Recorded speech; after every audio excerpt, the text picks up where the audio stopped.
नमस्कार मित्रांनो, तू ही रे माझा मितवा मालिकेच्या आजच्या भागामध्ये अंजली आता राकेशला विचारते की काय हो, काय झालं घराचं. त्यावेळेला तो म्हणतो की अगं सगळीकडे बघितलं अंजली, पण आपल्या बजेटमध्ये बसेल असे घरं कुठेही मिळत नाही आहेत.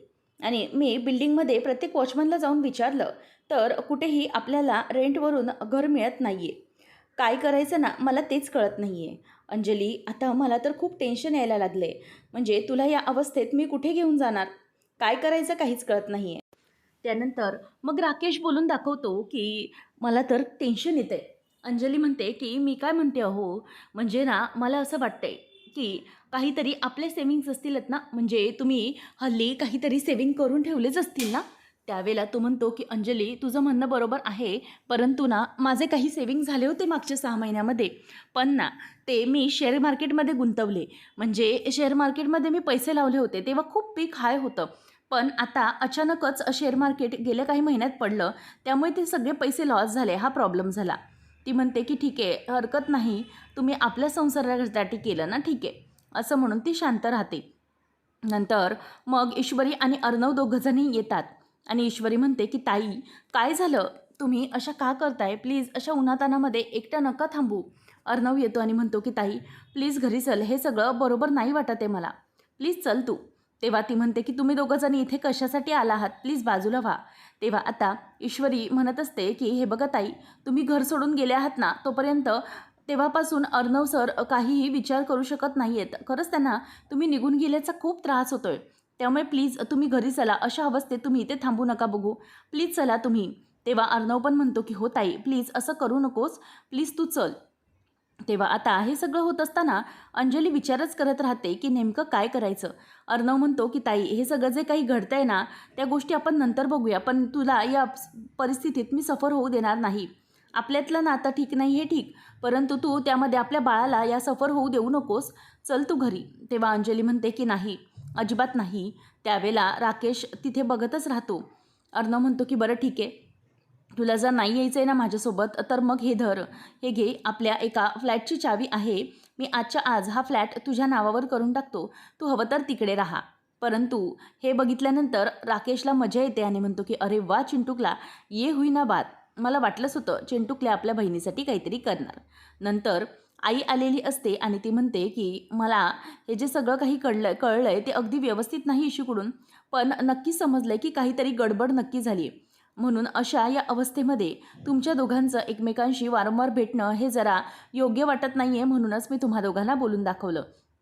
त्यावेळेला मग आता नमू बोलते की अगं आत्ताच ते आले आहेत आणि त्यांनी मला सगळं सांगितलं आहे. म्हणजे आई, तुला काय वाटतंय की या परिस्थितीमध्ये घरामध्ये काही होऊ शकत नाही आहे का लग्नासाठी? तेव्हा मग ती म्हणते की हो, म्हणजे घरातली परिस्थिती सध्या खूपच नाजूक आहे, त्यामुळे मला असं वाटते तुम्ही स्वतः दोघांनी एकमेकांशी काही दिवस थोडं भेटू नये, कारण की घरातली परिस्थिती नाजूक आहे. आणि शिवाय घरातल्या अशा परिस्थितीमध्ये तुमच्या लग्नाची काही बोलणी होतील असं तरी मला वाटत नाही. आणि त्याचमुळे मी म्हणते की तुम्ही सध्या तरी एकमेकांना भेटू नका, आणि जर नाही भेटलात तर खरंच खूप बरं होईल. म्हणजे कसं आहे, सध्याचं वातावरण बघता मी तुम्हा दोघांना सांगते, आणि मी तुमच्यापेक्षा जरा 4 पावसाळे जास्तच पाहिले आहेत, त्यामुळे तुम्ही हा विषय थोडा वेळ थांबवा असं वाटतंय मला, बाकी काही नाही. बाकी तुमचा विषय आहे, पण नक्की मला एवढंच म्हणायचं आहे की थोडे दिवस थांबा, काहीतरी काहीतरी यातनं मार्ग नक्की निघेल. आता सरांना नाती बिनसली आहेत, ती काही कायमची बिनसणार नाही आहे माहिती आहे मला, पण या सगळ्याला सावरायला थोडा वेळ तर लागेलच ना. त्यामुळे तुम्ही थोडं थांबा आणि जरा एकमेकांना वेळ द्या, म्हणजे आपापल्या गोष्टीत विचार करा. हे सगळं जे काही चाललं आहे त्या बाबतीत नक्कीच तुमच्या डोक्यामध्ये काहीतरी विचार येईल, ते प्लीज जरा तुम्ही बघा, असं आता ती तिला बोलायला लागते. नंतर मग आता हे सगळ्यामध्ये नम्रता विचार करते की आई, मी काय करू, म्हणजे तुला काय वाटतंय? तेव्हा ती म्हणते की हो, मी जे काही म्हणते त्याबद्दल जरा प्लीज तुम्ही विचार करा आणि मग तुम्हाला समजेल. तू येतेस का, मी निघते. तेव्हा मग नमू म्हणते की हो, मी क्लाउड किचन बंद करते, तोपर्यंत तू थांब. ती बाहेर जाते आणि आकाश नम्रता तिथेच उभी असतात. नंतर आता अंजली म्हणत असते की तू इथे कशासाठी आलायस? तेव्हा तो म्हणतो की अगं ताई, हे घे ना चावी, प्लीज घे. पण इथे मनातल्या मनात राकेश म्हणत असतो की ठीक आहे, घेतो मी चावी. त्याच वेळेला इथे आता राकेश हा चावी घ्यायला हात पुढे करणार. अंजली म्हणते की नाही, अजिबात नको आहे मला चावी. हे घर मी सोडून आली आहे याचा अर्थ तू दिलेलंच मी दुसरं घर ऑफर घेणार नाही आहे. आता तू विसरलायस की आम्ही तुझे आश्रित नाही आहोत, त्यामुळे आम्ही दुसऱ्या ठिकाणी जाऊन नक्की राहू शकतो, असं ती त्याला बोलून दाखवते. राकेश तर डोक्याला हातच मारून घेतो की ही सगळं ही काय करते. पण अंजली त्यांचं काही न ऐकता तिथून निघालेली असते. आकाश खूपच जास्त डिस्टर्ब असतो. त्याला नमू म्हणते की हे बघा आकाश सर, काही काही परिस्थिती अशी येते जी आपल्या कंट्रोलमध्ये नसते, परंतु त्यासाठी आपल्याला थोडे दिवस कळ सोसावी लागणार असते. ठीक आहे, काही हरकत नाही, आपल्याला काही दिवस तरी हे सगळं सहन करावं लागेल, पण ते आपण करूया. काळजी करू नका, एक ना एक दिवस हे सगळं घरातलं वातावरण व्यवस्थित होईल आणि आपल्या लग्नाची बोलणी नक्की सुरू होतील. तेव्हा तो विचारतो की खरंच नम्रता, तुला असं वाटतंय की आपल्या लग्नाची बोलणी सुरू होतील? तेव्हा ती म्हणते की हो, मी खरंच बोलते तुम्हाला, आपल्या लग्नाची बोलणी नक्की सुरू होतील, त्यामुळे तुम्ही अजिबातच काळजी करू नका. आता हे ऐकल्यानंतर मात्र त्याला खूपच बरं वाटतं. ती म्हणते की हो, तुम्ही कशाला काळजी करताय आकाश सर, होईल, सगळं व्यवस्थित होईल. आता हे ऐकल्यावर तो आणि ती एकमेकांचा हातात हात घेऊन एकमेकांचं सांत्वन करत असतात. नमूच्या डोळ्यात पाणी आलेलं असतं. आकाश म्हणतो की थँक्यू, मला याच आधाराची खूप गरज होती. नंतर मग दोघंजणही बाहेर निघतात. तेव्हा पुन्हा अर्णव हा तिथेच उभा असतो आणि अंजली आणि राकेश दोघंजणही बाजूला येऊन उभे राहतात. राकेश म्हणतो की मी काय म्हणतोय, आपले जे वॉचमॅन काका आहेत ना, त्यांना तू जरा कॉल करून विचार ना, कुठे भाड्याने जागा मिळत असेल तर चाळीत वगैरे. तेव्हा अंजली म्हणते की हो, चांगली आयडिया आहे. म्हणूनच ती पटकन फोन लावते आणि म्हणते की हॅलो वॉचमॅन काका, मी अंजली बोलते. तेव्हा मग तो बोलतो की बोला ना मॅडम. तेव्हा ती सांगते की वॉचमन काका, मला ना जरा भाड्याने राहण्यासाठी जागा हवी आहे. तुमच्या चाळीत वगैरे कुठे असेल बघितलात तरी चालेल, कमी बजेटमध्ये. तेव्हा तो म्हणतो की मॅडम पण तुम्ही. तेव्हा ती म्हणते की हो, तुम्हाला तर माहीत असेल ना, मी बंगल्यातून बाहेर पडले, त्यामुळे तुम्ही प्लीज म्हणजे माझ्यासाठी एवढं कराल का? तो म्हणतो की हो मॅडम, मी तुम्हाला एक पत्ता पाठवतो, त्या पत्त्यावर तुम्ही पोचा, माझीही ड्युटी आता संपत आहे, मीही तुमच्यासोबत येतो. हे ऐकल्यानंतर आता अंजली खुश होते आणि म्हणते की अहो, आपलं काम झालं, वॉचमन काका येत आहेत. तेव्हा मात्र आता ती खूपच खुश होते आणि तो म्हणतो की बघ, बरं झालं ना आपण त्यांना संपर्क साधला. ठीक आहे, आता त्यांचा पत्ता आलाय तिथे आपण निघूया. ती म्हणते की ऑटो बघता का तुम्ही जरा. तेव्हा तो ऑटो बघतो आणि तिला ऑटोमध्ये बसवून घेऊन निघालेला असतो. त्यानंतर मग आता अंजली आणि राकेश दोघंजणही ऑटोमध्ये बसतात.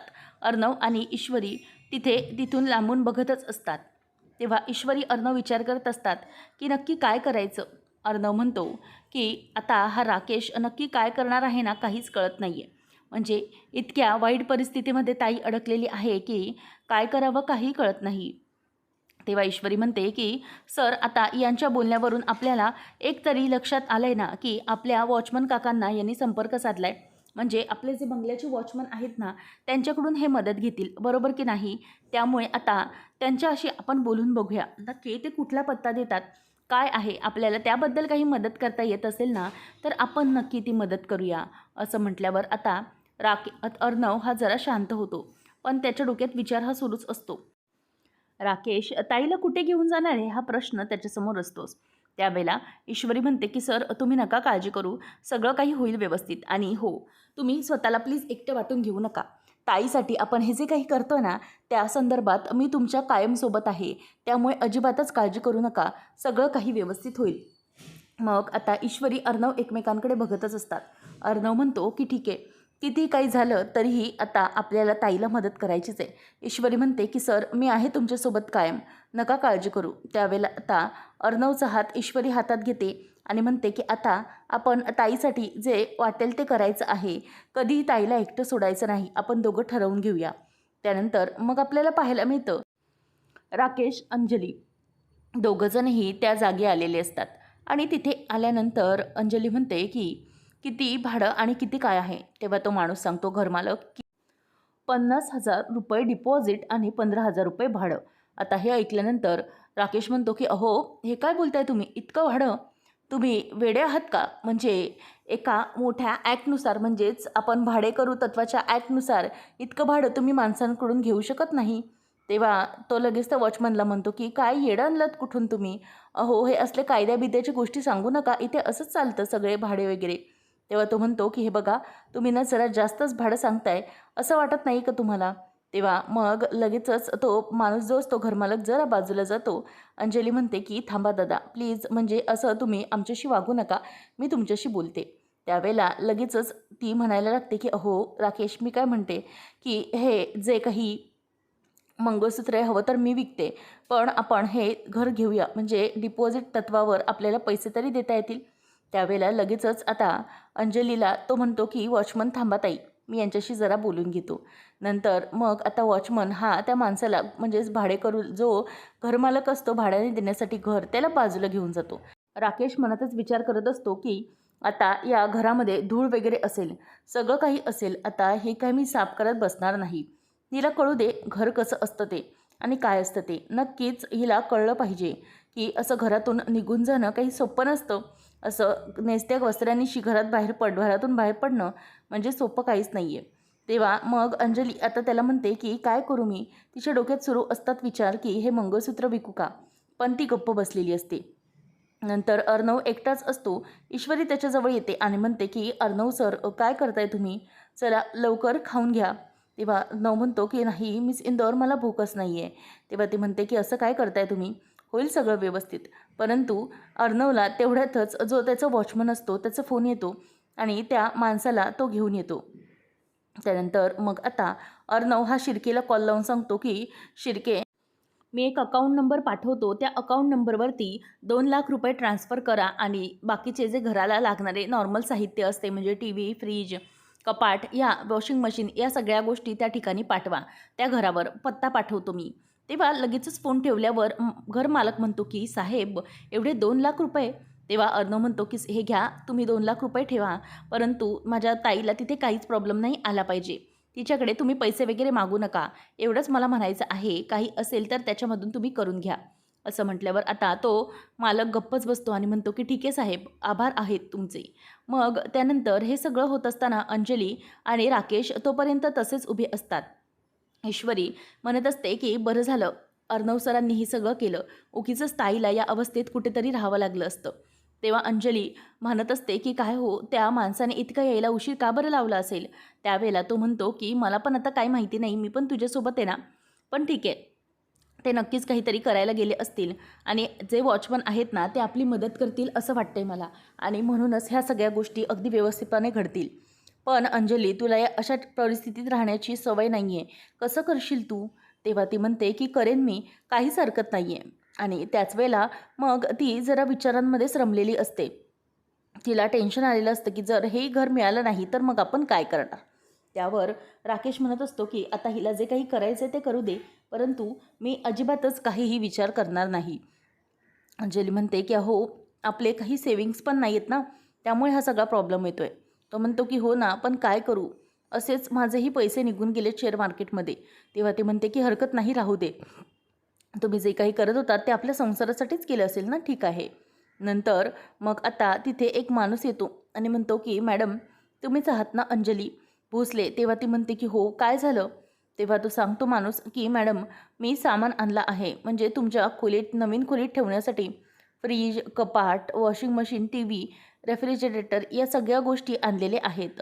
तेव्हा मग ती म्हणते की कशासाठी हे सगळं करताय आणि कोणी पाठवले तुम्हाला हे सगळं घेऊन. तेव्हा तो म्हणतो की मॅडम, अर्णवराजे शिर्के साहेबांनी पाठवलं आहे सगळं तुमच्यासाठी, त्यामुळे कुठे आहे तुमची खोली सांगा. तेव्हा मग राकेश म्हणतो की हे बघा, ही जी खोली आहे ना ती आहे.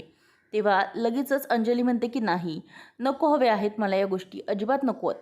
तेव्हा राकेश म्हणायला लागतो की अगं असं काय करतेस तू. अंजली, अगं माझं ठीक आहे, पण तू तू या वस्तूंसोबत शिवाय नाही राहू शकत, त्यामुळे मी म्हणतोय ना तुला, प्लीज राहू दे. पण तो माणूस ऐकायलाच तयार नसतो. तो म्हणतो की मॅडम प्लीज ठेवून घ्या. तेव्हा अंजली म्हणते की नाही, अजिबात नाही आणायचे मला हे सामान, प्लीज तुम्ही घेऊन जा. तेव्हा तो माणूस आता त्याचा नाईलाज होतो आणि तिथून तो ते सामान घेऊन जातो. त्यानंतर राकेश विचार करत असतो की खरंच ही बावडबाई, हिला काय एवढा माझ्यामधला पुरुषार्थ जागा हवा आहे, आणि त्याशिवाय हिला हे कशाला हवं आहे हे सगळं, असं म्हणून आता ती खूप चिडत असतात. आणि नंतर राकेश तिच्याकडे बघतो आणि म्हणतो की ही खरंच, हिचं तर ना जरा काहीतरी वेगळंच असतं. आणि असं म्हणून राकेश तिच्याकडे बघूनच वरती चढत असतो आणि म्हणतो की इतकं सगळं चांगलं सामान मिळत असतं, पण तरीही या बाईने त्यालाही नकार दिला. जाऊ दे, मला काय, हिलाच आवरायचं सगळं, बसू दे करत काम, तेव्हा कळेल की कसं करायचं असतं ते. त्यानंतर मग खोलीच्या जवळ ते लोक येतात तेव्हा माणूस म्हणजेच घरमालक येतो आणि म्हणतो की साहेब हे घ्या तुमच्या घराची चावी, सॉरी हा थोडा यायला उशीर लागला. तेव्हा राकेश म्हणतो की काही हरकत नाही. मग ती विचारते की साहेब डिपॉझिट, आणि मग तो म्हणतो की काळजी करू नका, तुमचं ते सगळं आपण नंतर बघून घेऊया. डिपॉझिट वगैरे हे सगळं वॉचमन काकांची सोय झालेली आहे, त्यामुळे तू काळजी करू नका, जा तुम्ही व्यवस्थित बिंदास्त राहा आणि काही लागलं तर नक्कीच सांगा, असं आता तो माणूस सांगायला लागतो. नंतर मग राकेश म्हणतो की चला खोलीमध्ये निदान कुठेतरी राहायला तरी जागा झाली. नंतर मग आता राकेश म्हणत असतो की बरं साहेब हे सगळ्याची सोय कोणी केलेली आहे. तेव्हा गपचूपच तो म्हणतो की हो, तुमचे जे आहेत ना वॉचमन त्यांच्या मदतीने सगळं काही झालेलं आहे. आता राकेशच्या लक्षात आलेलं असतं की हे सगळं करणारा दुसरा तिसरा कोणी नाही तर अर्णव आहे, आणि अर्णवनेच ही सगळी मदत केलेली आहे. म्हणूनच आता तो म्हणतो की हे बघा तुम्ही व्यवस्थित राहा, आणि इथे ना एक गोष्ट नक्की की तुम्हाला आतमध्ये आता धूळ वगैरे असेल, म्हणूनच जरा नीट राहा, नंतर आपण धूळ वगैरे उद्या साफ करून घेऊ, असं म्हटल्यानंतर आता राकेश म्हणतो की बरं ठीक आहे. राकेश आता आतमध्ये जायला निघतो. अंजली दरवाजामध्येच उभी असते. तेव्हा मग राकेश म्हणतो मनातच, वा चिंटुकल्या कुठेही साथ सोडत नाही आमची, बहिणीसाठी अगदी सगळं काही व्यवस्थित करतोय. तेवढ्यातच आता येतात वॉचमन काका आणि म्हणतात की हे घ्या मॅडम तुमचं आजचं हे अंथरूण आहे, तुम्ही हे अंथरूण सांभाळा, आणि हो काही गरज लागली ना तर नक्कीच सांगा मला. तेव्हा मग अंजली म्हणते की खरंच दादा खूप खूप उपकार झाले तुमचे, तुम्ही खरंच खूप काही केलं. तेव्हा तो म्हणतो की अहो असं काय म्हणताय, तुम्ही आमच्या मालकीनबाई आहात. नंतर मग अंजली म्हणते की ठीक आहे. तेव्हा तो विचारतो की तुम्हाला काही खायला हवं आहे का, भूक लागली आहे का, तुम्ही काही खाल्लं आहे का. तेव्हा ती म्हणते की हो खाल्लं होतं थोडंसं, ठीक आहे मला काही भूक नाही आहे, असं मुद्दामच ती बिचारी बोलते आणि नंतर आतमध्ये येते. त्याच वेळेला मग आता अंजली ही आतमध्ये आल्याबरोबर आसपास बघते तर सगळी धूळधूळ असते. ती म्हणते की अहो ही रूम कसली आहे, इथे तर खूपच धूळ वगैरे आहे. मी काय म्हणते की आपण ही धूळ वगैरे जरा साफ करून घेऊया का. तेव्हा तू म्हणतो की अगं काय बोलतेस तू अंजली, तुला वेळ बीड लागलाय की काय, अगं एवढ्या रात्र झाली आहे आणि तर दमलोय दिवसभर आणि त्यात ही धूळ साफ करायची. तेव्हा अंजली आता त्याच्याकडे बघतच बसते. नंतर मग तो म्हणायला लागतो की हे बघ अंजली, अगं आपण ना हे सगळं ना उद्या बघूया, आज कशाला उगीचच त्रास करून घेतेस तू, त्यामुळे उद्या आपण सगळं बघूया, तू नको काळजी करूस, मी आहे ना, मी बघेन सगळं, असं म्हणून तो आता उद्याच्यावर सगळं काही सोपवतो आणि म्हणतो की चल सकाळपासून आपण दमलोय इकडे तिकडे फिरून, त्यामुळे आता जरा आराम करूया, कारण जर आराम केला नाही ना तर खूप त्रास होईल, त्यापेक्षा आता जरा आराम कर, सगळं बाकी काही नंतर बघूया. असं म्हटल्यानंतर अंजली जरा गप्पच बसते. राकेश हा म्हणत असतो की आता काय करायचं, कसं झोपायचं याचा विचार सुरू असतो. तो मात्र मस्तपैकी तिथे बेडवर कसं तरी काहीतरी टाकून झोपत असतो आणि बेडवरच्या सगळे ते काही इकडे तिकडे लाकडं पडलेली असतात ती व्यवस्थित ठेवून स्वतःला झोपण्यासाठी जागा करत असतो. त्यावेळेला मग आता तो हे सगळं करत असताना अंजली त्या खोलीच्या आजूबाजूला बघते आणि तिला हे सगळं पाहून फार विचित्र वाटतं. त्यावेळेला आता राकेश म्हणत असतो की जाऊ दे, हिला बसायचं तर तसंच बसू दे, मी तर मस्तपैकी झोप काढणार आहे, हिला जाऊ दे, काय करायचं ते करू दे. त्याचबरोबर मग आता ती म्हणायला लागते की काय झालं हो? तेव्हा तो म्हणतो की अंजली तू इथे वरती झोपतेस का, हवं तर मी खाली झोपतो, मुद्दाम नाटक दाखवत असतो. ती म्हणते की नाही राहू द्या, तुम्ही झोपा इथे, मी खाली झोपेन, काहीच हरकत नाही. त्यावेळेला तो म्हणतो की नक्की ना, काही प्रॉब्लेम नाही ना. तेव्हा ती म्हणते की नाही काहीच प्रॉब्लेम नाही, तुम्ही झोपा, मी नंतर इथे खाली झोपते. आणि ती चटई घेत असते आणि मग चटई घेत असताना तिला बिचारीला या सगळ्याचा खूपच त्रास होत असतो. एकटीने झोपायचं कसं अंथरुणात ह्याचा तिला प्रश्न पडलेला असतो. आता ती चटई घेते आणि चटई टाकायला सुरुवात करते. राकेश मात्र इतका निर्दयी असतो की तिला कुठल्याही प्रकारची काहीही मदत करत नसतो. आता राकेशची झोप लागत लागत असताना तो मागे वळून बघतो तर अंजलीचं हे सगळं करणं सुरू असतं. तो म्हणतो की जाऊ दे, हिलाही समजलं पाहिजे की घर सोडून आलं की नक्की काय होतं. पुढच्या भागामध्ये आपण पाहणार आहोत. ईश्वरी अर्णवला सांगत असते की अर्णव सर प्लीज तुम्ही व्यायाम वगैरे करा बघू, तुम्ही जिम करा म्हणजे तुम्हाला जरा बरं वाटेल. तेव्हा अर्णव म्हणतो की नाही मला ना काही इच्छाच होत नाही आहे सगळं करण्याची, त्यामुळे प्लीज ना तुम्हाला असा फोर्स करू नको. आता ईश्वरी त्याच्याकडे बघते. अर्णवला ती म्हणत असते की तुम्ही तयारी करून घ्या. तेव्हा अर्णव म्हणतो की या सगळ्या गोष्टींसाठी फोकस वगैरे लागतो आणि सध्या माझं तेच नाही आहे, त्यामुळे प्लीज तू माझ्यावरती आता जास्त जबरदस्ती करू नको. असं म्हटल्यावर ईश्वरी आता गप्प बसते आणि म्हणते की बापरे, अर्णव सर एकदा की सगळं काही ब्रेनने म्हणजेच मेंदूचा व्यायाम वगैरे करायला लागले ना, तोपर्यंत काही होणार नाही आहे. नंतर मग आता हे सगळं होत असताना दुसऱ्या दिवशी अंजली ही नवऱ्याला शोधत असते, राजेशला. आणि वॉचमन येतो, त्याला विचारते की साहेब काय झालं, तुम्ही ह्यांना कुठे पाहिलं आहेत का? व तो म्हणतो की नाही, मी तरी याला कुठेही पाहिलेलं नाही आहे, नक्की कुठे गेले असतील ते. अंजलीला आता खूपच टेन्शन यायला लागतं. त्याच वेळेला आता वॉचमन हा फोन करतो अर्णवला आणि म्हणतो की साहेब मॅडम थोड्या प्रॉब्लेममध्ये आहेत. म्हणजे ना त्यांच्या इथे घरी साफसफाई वगैरे नाही, खूप धूळ आहे, त्यामुळे त्या रात्रभर झोपलेल्याच नाही आहेत, त्या खूप थकलेल्या आहेत. तेव्हा तो म्हणतो की मग माणसांना कामाला लावा आणि साफ करून घ्या. तेव्हा वॉचमन म्हणतो की साहेब लावलं असतं कामाला, परंतु घरात ना त्यांचा माणूसच नाही, म्हणजे ते राजेश साहेब इथे घरात कुठेच नाही. हे ऐकल्यानंतर अर्णवला धक्काच बसतो. तो म्हणतो की काय, कुठे गेला असेल तो राजेश, त्याला शोधून काढा. आता असं म्हटल्यावर वॉचमन गप्पच होतो. नेमकं आता हे सगळं काय घडणार आहे, राकेश हा नेमकी कोणती नवीन खेळी खेळणार, पाहणं रंजक ठरणार आहे. अशाच अपडेटसाठी चॅनलला नक्की सबस्क्राईब करा. धन्यवाद.